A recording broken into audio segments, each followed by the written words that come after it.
Before buying the game, here's everything you need to know about Ghostbusters Spirits Unleashed in 5 minutes or less. Let's go. Ghostbusters Spirits Unleashed is mainly an online 4 vs 1 asymmetrical game, but that doesn't hold it back from having interesting new characters and world building through cutscenes and extensive dialogue moments, all taking place in the film's canon timeline, directly after the events of Ghostbusters Afterlife. Ooh, and look here, fire pole thingy. You may even see some familiar faces in the game's story mode, which is really nice. And yes, if you hate multiplayer games, you can still play this game offline against bots. So far, it seems though that the bot's AI isn't too good and has no difficulty slider, at least for now. Still, it's nice knowing if the ghost player or your teammates leave a match, they will instantly be replaced by a bot, which is really nice. Obviously, in this game you can choose between good and evil and play either a Ghostbuster, whom you get to fully customize in a ton of detail and unlock a bunch of cool equipment, weapon attachments, clothing, and more for, or play as a spooky ghosty where you can choose the best ghost that suits your playstyle. Currently there are 16 ghosts in the game, all unlockable from leveling up, and even though pre-ordering the game instantly unlocks Slimer, you can simply play a little bit to unlock him.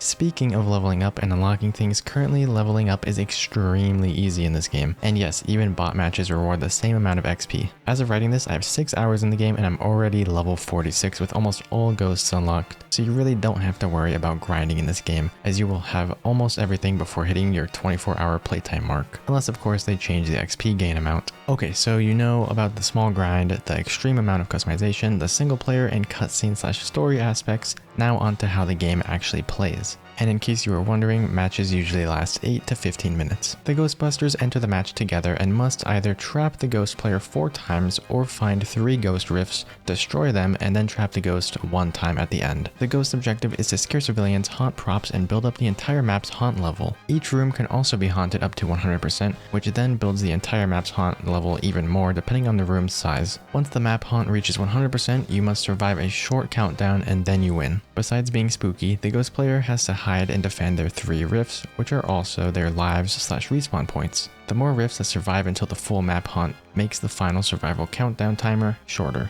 Ghostbusters have a lot of utility at their disposal, from ghost traps, PKE meters, gas grenades that slow ghost movement, grapple hooks, and more. You'll have a lot of fun building the strongest Ghostbuster or finding your perfect loadout. And just like the movies, Ghostbusters are a team and they cannot do this alone and must work together to stop the ghost. And let me tell you, oh my gosh, when you're against a good ghost player, it'll require some pretty decent teamwork to catch them. Those pesky little slime balls will often run from you most of the match, hide in tiny objects, and quickly build the map's haunt meter before you can take out their 3 rifts or bust them 4 times. Ghosts have a multitude of abilities that change depending on the ghost type. Some include summoning minions, throwing slime javelins, dark orbs, electrocution, or even flailing your arms in all directions like an absolute mad lad. There are a ton more, but you're gonna have to wait for my extensive ghost breakdown to see all those, or just discover them yourself in-game. Oh yeah, and as a side objective, Ghostbusters can collect newspaper clippings around the map which give lore, and fungi which offer XP. Both teams can also do a ton of challenges that you get